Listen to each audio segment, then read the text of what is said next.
Hey guys, this is Tauna, and today we're going to be talking about Wizards just legalizing 21 new commanders. If you didn't see, as of Edge of Eternities, we're going to be able to have any legendary spacecraft or vehicles. So spacecraft is a new creature type, vehicles is what we've already got, can be your commanders. They do need to be legendary, and they do need to have a power/toughness box, so keep those two in mind. They won't require any additional rules like Shurikai that has down the bottom, this can be your commander. Just any legendary artifact, vehicle, or spacecraft is going to have the option of being your commander. So this is going to open up a huge amount of new options for either commanders from the ones from the past, which will go through all of the existing ones, and then also into the future, whether it's, with the upcoming Edge of Eternities, where we know there's going to at least be these spacecraft. We've already seen one legendary spacecraft, but also just going forward, we're going to be able to see a huge, cool amount of new ones. So I guess I could make Iron Man into like just a spacecraft then if they wanted to. I don't know, like Hulkbuster or something. That'd be really interesting. All right, now before we get into it, make sure you guys subscribe, make sure you share the video around, all that kind of stuff. This is instant speed news. This morning I was up at 5 a.m. to make a video going over everything new from Edge of Eternities that was announced, and now I'm making a follow-up video with this. So let's go through. First up, we've got Adressia. So this one here is a 3-mana vehicle with Island Walk. It has whenever it attacks, if an assassin crewed it this turn, draw a card, and then it becomes an assassin. So there's going to be a fair few of these that I'm going to look at. I'm going to be like, I would not run that as my commander.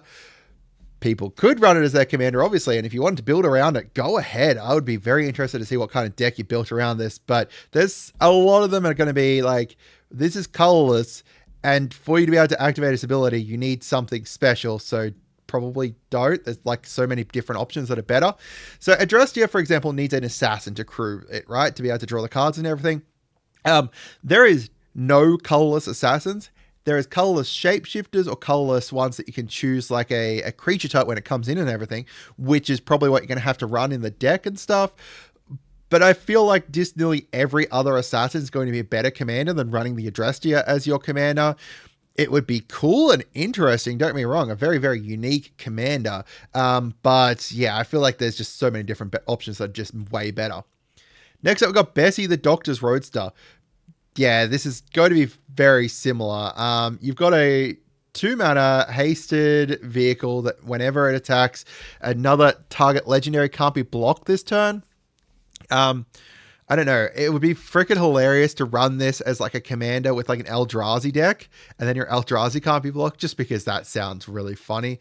I personally am not sure how you would run Bessie as a commander. You can't run any of the Doctors with Bessie, unfortunately. You'd be purely just running Bessie and then like colorless legendary creatures, I guess. Yeah, like an artifact commander or something. I don't know. If someone sits down across from me and they say, my commander is Bessie, the Doctor's Roadster, I'm going to crack up laughing. I'm going to be 100% on board and playing through that match. But how are you going to build it? I'm not sure. Maybe like some kind of like attack triggers or something like that. But even then, you're like restricting yourself so much by just having colorless here. It's going to be interesting to see what people could potentially build around this.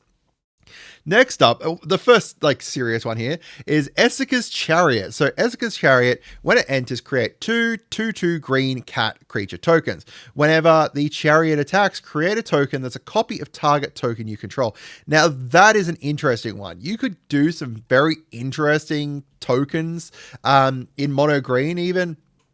You could make, like, even if you're just copying cat tokens, that sounds funny because now you got to get a whole bunch of cats. And realistically, isn't that the dream isn't that the reason why we play Magic, is just to have a whole bunch of cats out and just play with our cat tokens, and, we can throw yarn at them and stuff. I don't know. I think that there's some very interesting things you could potentially pull off with this, like, an Idol of Oblivion, sacrificing it so that it turns into an Eldrazi, and then you've got this cat chariot going along creating token copies of these 10 Eldrazi. Oh, there's so many cool things that you could potentially do with this. I think that this would be a very interesting one, and I'd be very interested to see what people could kind of pull off with it. Next up, we've got the Golden Argosi. This one is very interesting as well. So whenever it attacks, exile each creature that crewed it this turn, return them to the battlefield tapped under their owner's control at the beginning of the next end step. This is going to be a very interesting commander. I think you could do some very interesting kind of flickery stuff with it. Unfortunately, when they flicker, they do come in tapped, and it isn't until the end step. If you had a way to untap it, like a unwinding clock or something like that, that would work really well and be very interesting. And you just need to be able to,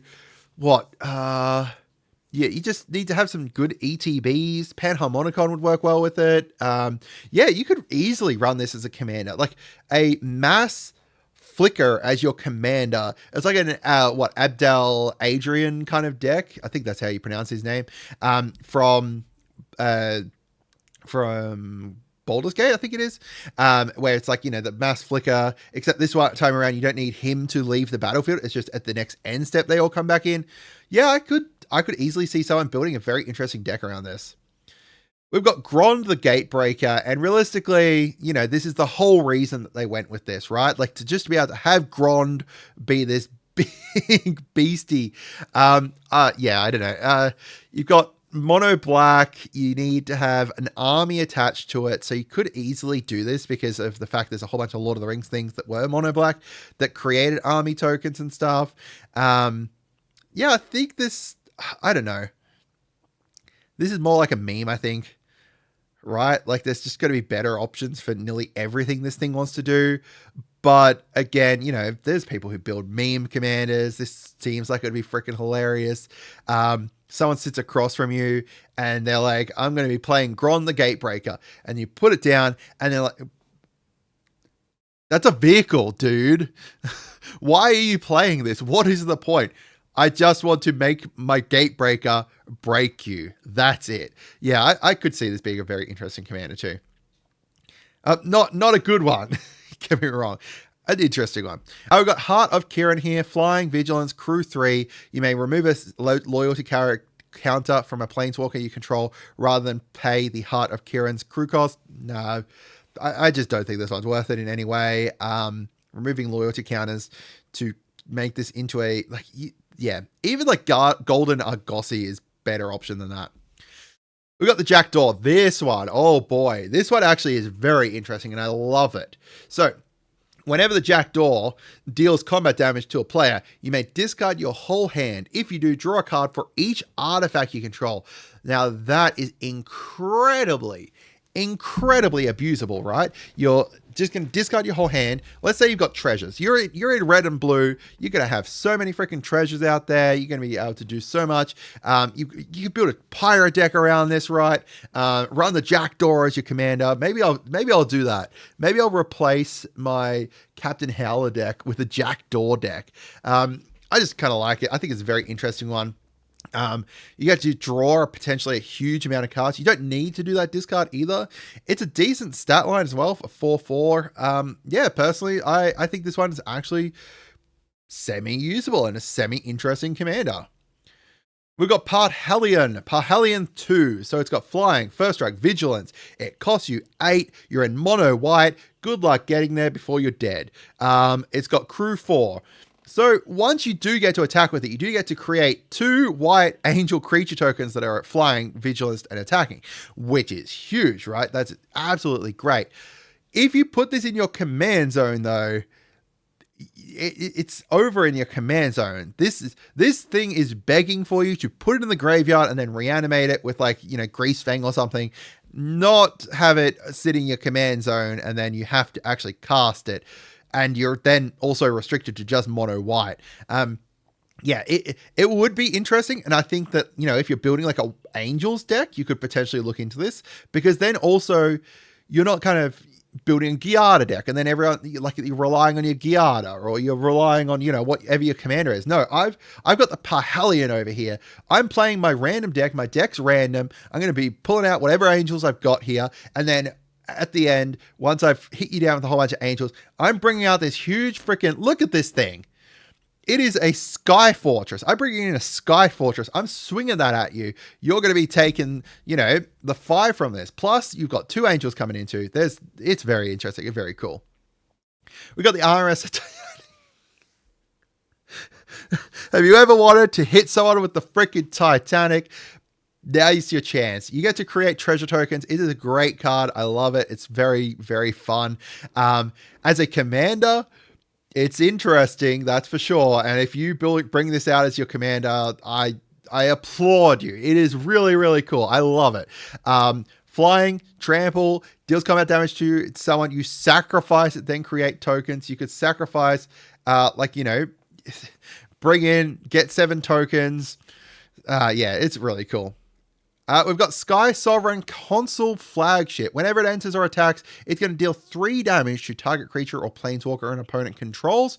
So you get to, do a lightning bolt each time it enters or attacks, which isn't too bad. Got Crew 3. Again, if I'm going with a commander for a colorless deck, I'm not sure if I want to go after a lightning bolt, but if you want to build it, it's an option and it's a cool option. I think that's the thing that I like the most about this is even if you're not building these, you've got the option now. It's opened up, 21 plus new decks that people are able to build. It's really cool. We've got the Belligerent. So whenever it attacks, create a treasure. Then until end of turn, you may look at the top card of your library anytime, and you may play lands and cast spells from the top of your library. Yep, that's good. That's a vehicle. There's not much to say about it. It creates a treasure when it attacks, which is nice. You get to look at the top card of your library. You can play stuff from it. It's nice. Is there better options for nearly everything it's doing? Sure. Do you really like LCI and really like Admiral Bracket Brass or something like that? Yep. Well, here you go. We've got the Falcon Airship Restored. I really like this one as well. So when this deals combat damage to a player, you sacrifice it. You may sacrifice it. Then if you do, you return target creature card from your graveyard to the battlefield. Then you can also pay 5 to return this card from your graveyard to the battlefield tapped. So I love the fact that it is going to come back tapped by paying 5 at instant speed. You can bring it back as well. You can bring something back from your graveyard when you sacrifice it. It's just a very interesting, continuous reanimation, right? You're going to pay 3 to bring it out from the command zone onto the battlefield. But then from there, you're going to be able to, it's pay 3, then it dies once. It's going to cost 5. You can put it into your graveyard and pay 5 anyway for it. Or, most likely your better option is to, unless you can do it at, instant speed, put it into command zone the first time it dies, then bring it back second time, because then it will come back from the command zone untapped, which is nice. Yeah, I think it's pretty cool. A continuous kind of potential reanimation there. We got the Indomitable.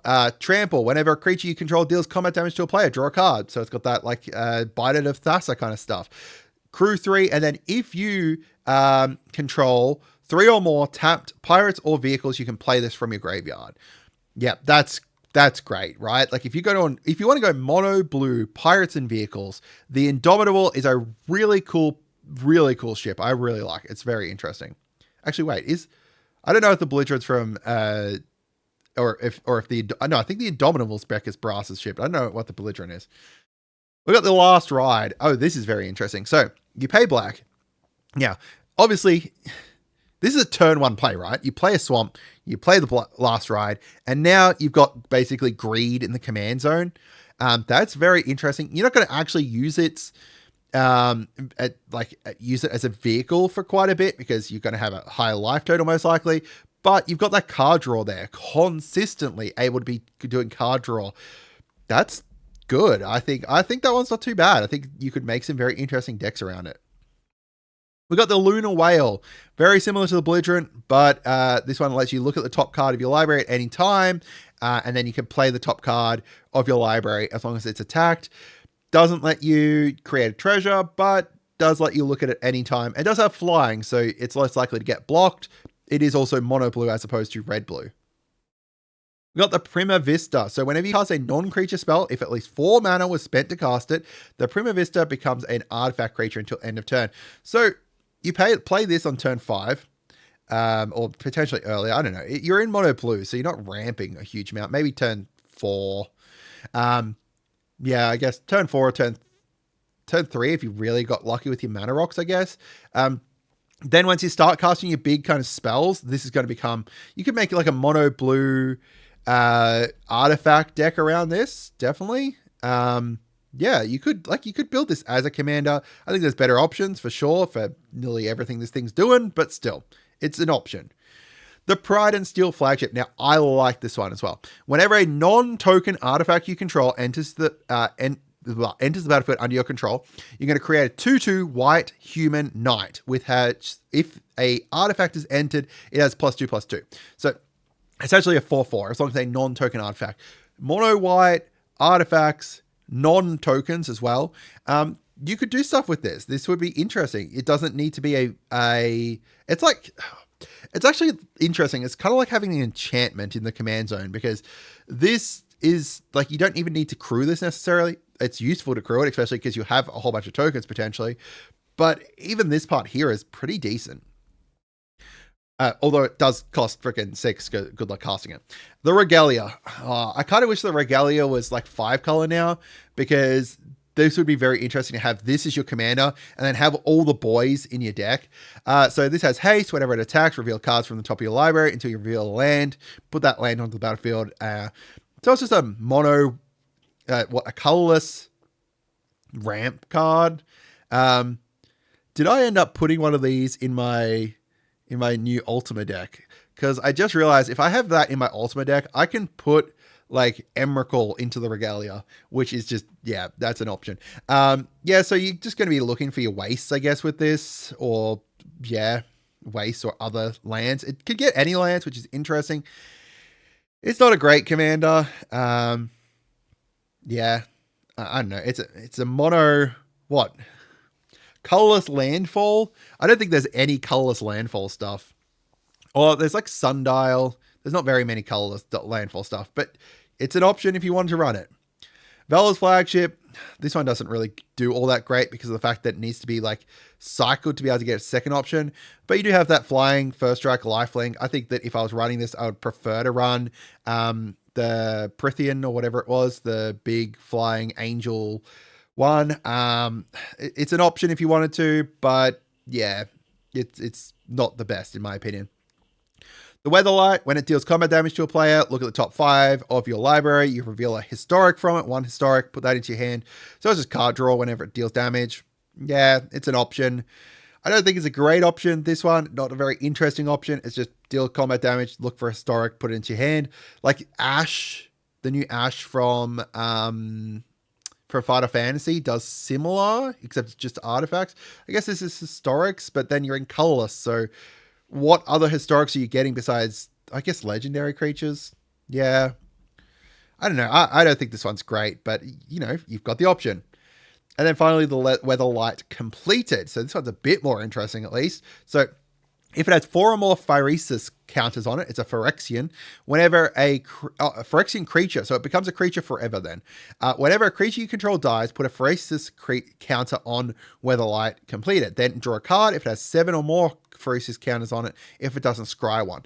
So like mono white. I said mono white. Mono colored, colorless aristocracy style, I guess.